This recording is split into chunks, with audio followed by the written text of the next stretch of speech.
Ça fait longtemps que je n'ai pas fait de vidéo sur cette chaîne, ça fait plus de 4 ou 5 mois que j'ai pas tourné de vidéo longue. Je vais expliquer tout ce qui se passait dans cette vidéo. Et donc pour me remettre en jambe, parce que tu sais, après une interruption, c'est souvent dur de reprendre des vidéos de qualité et d'être fluide, etc. C'est un exercice qui n'est pas facile, je t'invite d'ailleurs à essayer de temps en temps. Je vais commencer par une petite vidéo FAQ. Je vais prendre toutes les questions qu'on m'a posées ces dernières semaines, ces derniers mois aussi, dans les commentaires, etc. sur Instagram, sur YouTube, sur Telegram. D'ailleurs, tous les liens sont dans la description. Si ce n'est pas encore fait, tu peux nous rejoindre. Et je vais répondre à plein de petites questions. Ça va me permettre, moi, de me réchauffer, de faire une petite vidéo sur le sujet et surtout de pouvoir revenir bien en forme pour les prochaines vidéos qui vont arriver sur la crypto, sur la bourse en investissement, parce qu'on rentre dans un moment, dans un timing qui est très important si tu investis dans la crypto. Donc je t'explique tout ça dans la suite de la vidéo et dans les prochaines. Pense à t'abonner si ce n'est pas encore fait. C'est parti.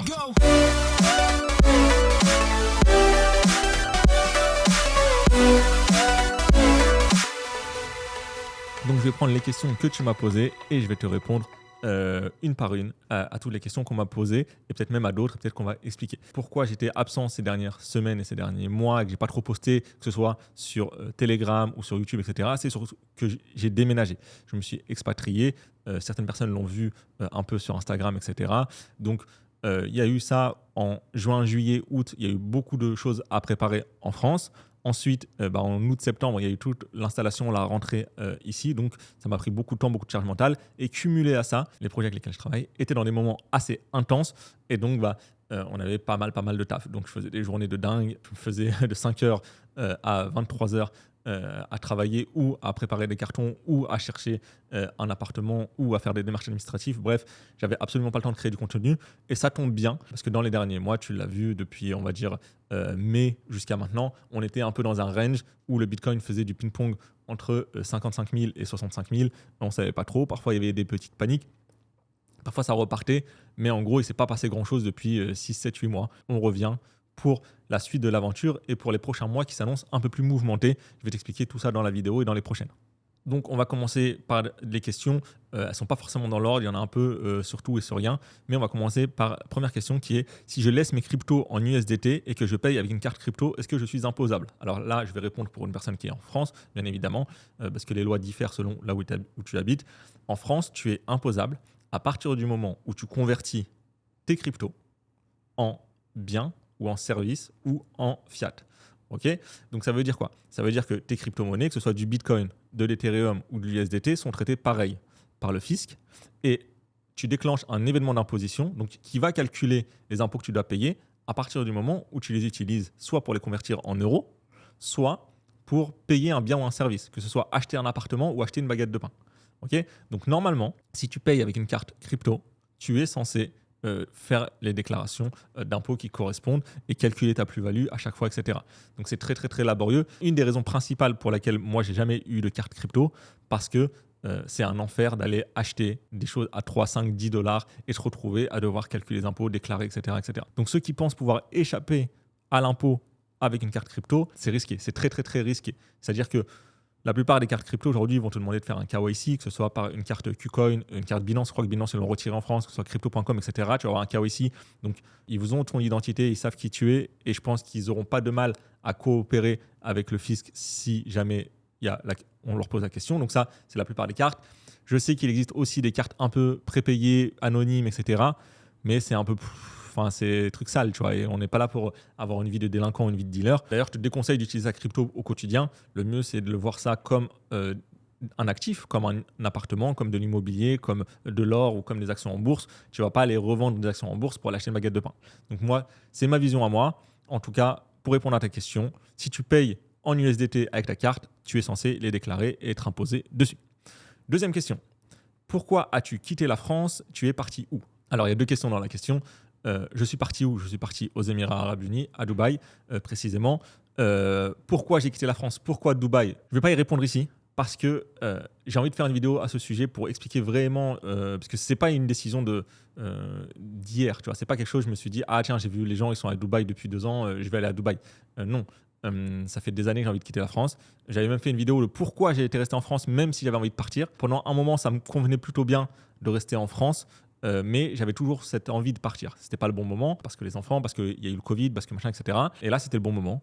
Et pourquoi Dubaï et pourquoi partir? Je t'expliquerai ça dans une prochaine vidéo. Pense à t'abonner si c'est un sujet qui t'intéresse. Il faut que je la prépare. Je voulais pas faire cette vidéo-là de reprise parce que j'ai vraiment envie qu'elle soit bien, vraiment envie qu'elle soit détaillée. Et comme là, je manque un peu d'entraînement, là, c'est ma petite reprise. Donc peut-être que dans 2-3 vidéos, tu verras cette vidéo sur pourquoi j'ai quitté la France et pourquoi je suis parti à Dubaï. Troisième question de Axel. Quel genre d'investissement faire en bourse avec un petit budget? Alors ça, c'est une très bonne question. Tu sais, moi, je l'explique dans le programme qui est dans la description, donc la méthode simple. Commencer en bourse avec un petit budget, c'est possible. On peut commencer avec 50 euros, 100 euros par mois. Ça dépend ce que tu appelles petit. Bien sûr, en dessous de 50 euros par mois, c'est vraiment, c'est pas forcément rentable, tu vois. Même 50-100 euros, c'est vraiment très faible. Mais on peut commencer. Il y a plein de stratégies. Tu peux notamment faire du DCA sur des ETF et profiter de l'effet cumulé pendant longtemps. Mais ce qu'il faut savoir, c'est que forcément, si tu mets 100 euros par mois, tu ne peux pas t'attendre à des résultats de fou, sauf si tu prends des risques énormes. Mais là, on n'est plus sur des stratégies d'investissement, mais plus sur du casino. C'est-à-dire que si tu veux faire un x2, va au casino et mets tout sur le rouge. Mais ce n'est pas ça le but. Le but, c'est d'apprendre à investir correctement dans les stratégies long terme. Et donc, avec 100 euros par mois, tu ne vas pas aller très, très loin. C'est bien sur le long terme, sur 5, 10, 15 ans, c'est intéressant. Mais tu ne dois pas chercher et passer beaucoup de temps à chercher une bonne stratégie. Parce que là, le but, c'est juste de mettre le doigt dans l'engrenage, le pied à l'étrier et de commencer à le faire. Mais le vrai but, quand tu es capable d'investir que de 50 ou 100 euros par mois, c'est comment je peux investir plus. Et donc, toute l'énergie que tu vas mettre, au lieu de chercher des stratégies pour apprendre à investir, tu devrais chercher des stratégies sur comment gagner plus. Si tu es salarié, c'est peut-être comment mieux me vendre, comment être plus performant, comment passer des entretiens pour augmenter les échelons et aller gagner 200, 300, 400 euros en plus. Parce que si tu arrives à investir 400 euros par mois au lieu de 100 euros par mois, bah à la fin, sur 5-10 ans, la différence, elle est monumentale. On ne parle pas juste d'un x4, parce que x4, c'est la somme que tu mets, mais avec l'effet cumulé, avec le rendement composé, tu vas avoir des résultats qui sont démultipliés. Donc, c'est pour ça que l'effort que tu dois mettre quand tu ne gagnes pas beaucoup, c'est 10% de mon temps sur je trouve une stratégie et je commence à investir et je me lance le plus rapidement possible, et 90% de mon temps de comment je peux gagner plus. Comment je peux aller investir plus? Comment je peux aller passer de 100 euros par mois à 1000 euros par mois que j'investis? Et c'est ça la priorité. La priorité, ce n'est pas de chercher la bonne méthode parce qu'il n'y a aucune méthode qui va te rendre riche et qui va te rendre libre avec 50 ou 100 euros par mois. Bien sûr, vaut mieux faire 50 euros par mois que ne rien faire. Bien sûr que dans 30 ou 40 ans, tu seras très content d'avoir mis ces 50 euros par mois sur un ETF. Mais par contre, si ton but c'est d'être libre et riche à moyen terme, donc sous 5-10 ans, il faut travailler plus et il faut mettre plus d'argent de côté. Et bien sûr, tout ce que je dis dans cette vidéo n'est pas un conseil en investissement, n'est pas un conseil personnalisé. Le but, c'est de faire de la pédagogie et de comprendre le raisonnement. Ensuite, chacun est libre de faire ses propres choix et chacun est responsable de ses propres choix d'ailleurs. Et d'ailleurs, en parlant de choix, on a une question intéressante qui dit: quel est le prix exact du Bitcoin où il faudrait sortir? Comment calculer cette valeur? Et au niveau temporalité, c'est quoi? 1, 2, 3 mois? C'est une très bonne question. Le prix exact à laquelle il faut sortir du Bitcoin ou sortir de la crypto, personne ne le sait. Parce que sinon, ça ne marcherait pas, tout simplement. Et il y a des prix psychologiques. Il y a des gens qui pensent 100 000 $, il y a des gens qui pensent 150 000, il y a des gens qui pensent 200 000, et tu te rends compte que c'est des prix ronds. Et il n'y a personne qui se dit: ah bah moi je pense que le Bitcoin va s'arrêter à 138 000. Et si tu regardes l'historique, il ne s'est jamais arrêté sur des prix vraiment ronds. Tu vois. Donc ce qu'il faut, c'est essayer de timer au mieux ce marché. On ne pourra jamais vendre le top, parce que mathématiquement, quand la courbe elle monte et qu'elle redescend, il n'y a qu'une seule personne qui a vendu au top. Mais par contre, tu peux essayer de vendre à 10%, 15%, 20% du top. Okay, et il y a deux choses pour timer le Bitcoin. Il y a le niveau prix, le niveau prix global. Moi, si je devais faire une prédiction, je ne pense pas qu'on ira au-dessus de 200 000. 150 000, je pense que c'est quelque chose de possible. En tout cas, entre 100 et 150 000, je pense qu'il y aura une zone d'hésitation. Si je devais passer le top, là, maintenant, tout de suite, je dirais un truc autour de 125. Mais je ne vais pas agir en me disant le Bitcoin va aller à 125 et c'est mon objectif, etc. Je vais t'expliquer justement dans une prochaine vidéo comment timer et quelle est la stratégie de sortie exactement que je vais faire et quels sont les indicateurs que je regarde. Et je vais en faire une vidéo complète, encore une fois. Désolé si je te dis ça depuis tout à l'heure, mais c'est des sujets qui sont importants et que je ne peux pas traiter là en 3 minutes. Je vois bien un top autour de 125. Maintenant, comme il y en a qui parlent de 150 000, 200 000, 250 000, à 125, je ne vais pas tout vendre. Okay, pour le moment, ma stratégie, elle est plutôt de sortir progressivement et de sortir tôt. Donc 125, c'est quand même assez tôt quand tu vois la plupart des autres prédictions. Mais c'est sortir progressivement. Je préfère sortir plus tôt que plus tard. Il y a une tendance, il y a pas mal de groupes de personnes qui, il y a quelques mois, parlaient de 100 000, ce sera le top. Donc moi, je vais vendre à 90 000, etc. Franchement, je ne pense pas que le top sera à 100 000. Ça fait très peu de delta entre le top précédent qui était à 68 000 et le top suivant. Donc ça fera un plus 50%. Moi, je pense plus qu'on sera autour d'un x2. Maintenant, c'est à voir. C'est à voir. On peut avoir un top à 100 000. Ça se trouve que le top, il est déjà passé à 70 000 et on ne le verra plus. Je ne sais pas. Mais moi, voilà. Si je vais parier, je mettrais sur un truc à 125 000. Mais ça ne veut pas dire que toute ma stratégie repose sur ça. Ma stratégie est beaucoup plus large et elle prend beaucoup plus de paramètres et beaucoup plus d'éventualités. Parce qu'on n'est pas, on n'est pas devin. Personne ne peut prédire l'avenir et surtout pas moi. Et donc, si tu veux avoir une stratégie de sortie exacte, déjà, j'en parle dans la formation en description, mais surtout, je vais en faire une vidéo complète. Je pense qu'il va durer au moins 30-45 minutes sur tous les indicateurs, sur comment faire pour sortir de ce cycle proprement et éviter de se faire piéger, comme il y a beaucoup de personnes qui ont été piégées fin 2021, début 2022 et qui se sont retrouvées avec, pendant un an et demi, de la baisse non-stop. Autre question, est-ce que le stacking sur stablecoin vaut le coup ? Alors, le stacking sur stablecoin, si tu ne sais pas ce que c'est tu vas aller immobiliser tes cryptos pour gagner un petit pourcentage. Il y a globalement deux grands types de stacking sur stablecoin. Il y a le stacking sur stablecoin sur des plateformes centralisées de type Binance, où tu vas aller mettre des USDT, des USDC et eux ils vont te donner 3, 4, 5%. Et tu as le stacking sur stablecoin sur des plateformes, sur des protocoles décentralisés où tu vas pouvoir peut-être aller chercher un meilleur rendement, mais entre guillemets, ton argent il va être locké dans des contrats, etc. Ce qu'il faut savoir, comme depuis toujours, c'est que le rendement est corrélé au risque. Donc, plus tu as du risque, plus tu as du rendement. Et inversement, plus tu as du rendement, plus ça veut dire que ce que tu fais est risqué. Est-ce que le stacking sur stablecoin, ça vaut le coup sur des plateformes comme Binance, etc. En fait, 3, 4, 5%, en vrai, je te dis, autant rester sur ton livret A. Maintenant, si tu as des stablecoins et que tu ne sais pas comment faire, et que tu viens de prendre des profits et que tu attends de voir si le prochain cycle ça va repartir, si tu attends de voir qu'il y a une prochaine vague, si tu attends une nouvelle, par exemple de te dire ah bah là je suis en stablecoin, j'attends les élections américaines et je touche à rien, etc. Autant les mettre pendant 3-4 semaines, 1 mois, 2 mois sur Binance et grappiller quelques pourcentages, même si ce n'est pas ça qui va changer la phase de ton portefeuille, au moins tu auras gratté un peu d'argent. Et là, il y a l'autre chose, c'est de se dire que le stacking en stablecoin est ma stratégie principale. Le stacking en stablecoin, c'est ma stratégie de rendement et c'est avec ça que je vais chercher de l'argent. Alors, il faut comprendre que comme tu ne peux pas avoir des très gros rendements, il faut déjà beaucoup de capital, sinon ça ne sert à rien. Tu as $1 000. Tu as $1 000, tu vas stacker, déstacker, etc. Peut-être sur différents protocoles. Tu vas payer 10, 15, 20 euros à chaque transaction. En fait, juste le déposer, retirer, swapper, parce que parfois tu dois swapper avec une autre monnaie, en fait, ça va te coûter 15 balles, 15 balles, 15 balles. Ça te coûte 45 euros sur $1 000. Ça te fait déjà 5%. Donc, il faut que tu fasses plus que 5% l'année juste pour compenser les frais de transaction. Ce n'est pas forcément rentable. Donc, il te faut une grosse somme. Et à partir de là, il y a un risque qui est lié au protocole lui-même. Il y a un risque qui est lié à un hack, à une faillite, etc. On l'a vu en 2022. La grande mode, c'était de stacker en UST sur Terra, sur Encore à 20%. Et je connais des amis qui avaient beaucoup de trésors sur ça, qui avaient 100 000, 200, 300, 500 000 sur ça, en se disant, moi, je suis sorti au top du Bitcoin. Là, j'attends de voir comment ça se passe. Et pour être safe, je mets tout en stablecoin. Non, tu n'étais pas safe. Et le truc s'est effondré. Et ton UST qui valait au début $1, il valait plus que 30 centimes. Et tu as perdu 70% pour pouvoir gagner 20% par an. Donc, pour moi, c'est risqué le stacking sur stablecoin. C'est pour ça que je ne le fais pas du tout en stratégie principale. Il y en a qui le font, et tant mieux. Et il y a peut-être des stratégies un peu compliquées, complexes pour aller gratter des pourcentages supplémentaires. Moi, je n'ai pas le temps pour ça. Et en truc passager à côté pour quand j'ai du stablecoin, etc., le laisser sur Binance, j'y pense jamais, donc en fait je le fais pas. Moi je fais pas de stacking sur stablecoin, mais ça peut être une bonne strat si tu as de la trésor, tu sais pas trop quoi en faire, tu as un entre-deux.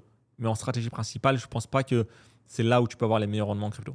Comment faire pour acheter ses premières cryptos ? Alors c'est intéressant de poser cette question parce que pour moi là on est dans un timing qui est assez intéressant. C'est-à-dire que bien sûr c'était mieux de les acheter il y a 1 an, parce qu'on était dans le creux de la vague, bear market, etc.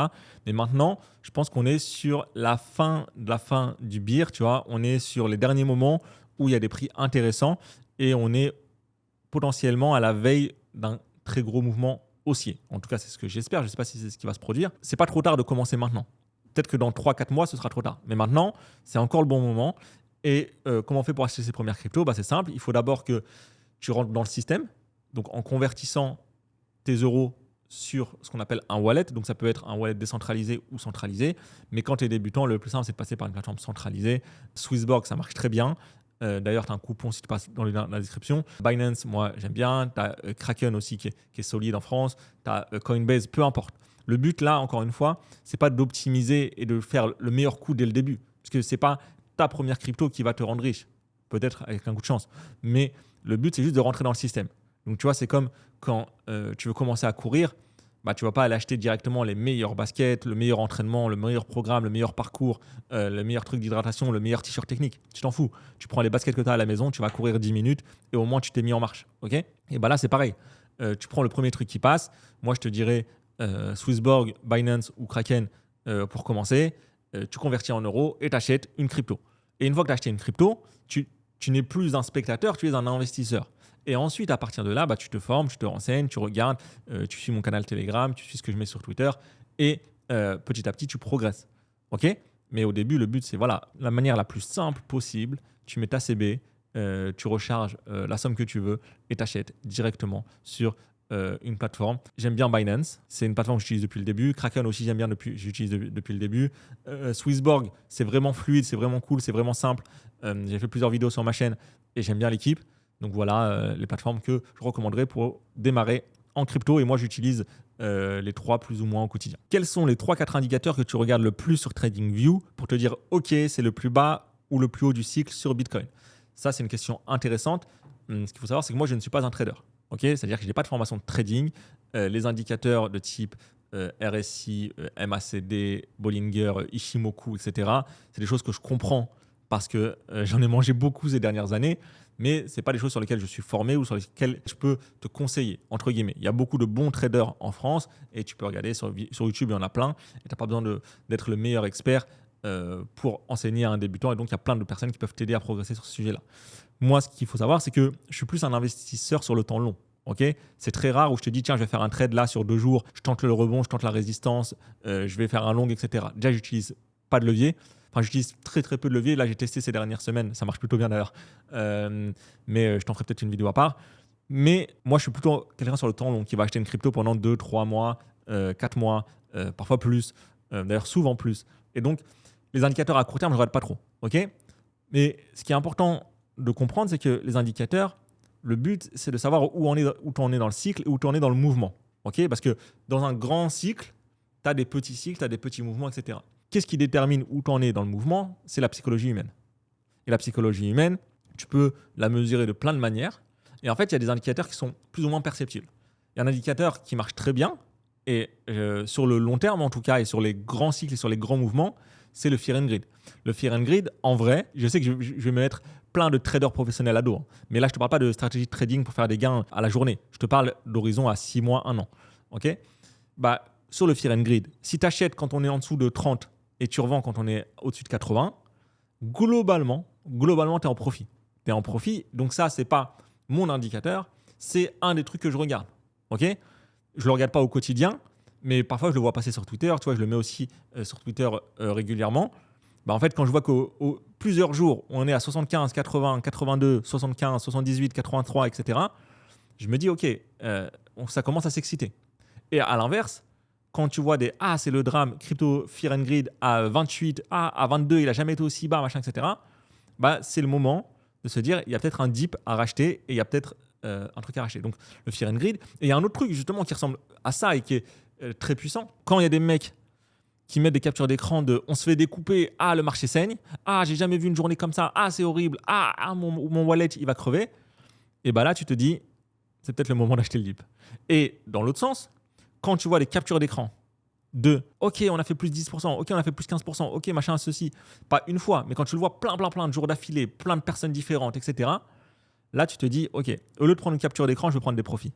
Et cette punchline tu peux la garder parce qu'elle est très importante. Et je voulais la mettre sur Twitter, je la mettrai peut-être dans les prochains jours. Voilà. Au lieu de prendre des captures d'écran, prends des profits. Et à chaque fois que tu as envie de prendre une capture d'écran, dis-toi, est-ce que c'est pas le moment justement de vendre un peu de ma position. Parce que moi, cet indicateur, il marche très très bien. C'est l'indicateur peut-être le plus efficace sur moi. C'est que quand je prends une capture d'écran de mes gains en crypto, très souvent, on est sur un top local. On n'est pas sur le top du cycle, parce que sinon, ça voudrait dire qu'on l'a déjà passé. Mais tu vois, je t'ai dit que je faisais du levier un peu récemment. Là, j'ai commencé justement au mois d'août, là, quand il y a eu le gros crise. C'était le 5 août ou je ne sais plus quoi, il y a eu un gros crash. À ce moment-là, j'ai lancé un petit levier x20 sur Solana. Ça a très, très bien marché. Au moment où j'ai pris la capture d'écran, j'ai revendu une partie. Et j'ai revendu quasiment au top. Et je le refais ensuite. Il y a eu un autre creux. Je suis rentré sur le creux. Et ça a monté. Je me disais, prends pas de capture d'écran, prends pas de capture d'écran. Puis à un moment, je l'ai pris pour envoyer un pote. Parce que j'étais à plus de 200 ou plus 300%, je sais plus. Et bim, le lendemain, le truc, il a crash. Donc, tu vois, c'est un très bon indicateur à court terme. Maintenant, de manière globale, moi, je regarde aussi parfois le RSI sur les grandes unités de temps.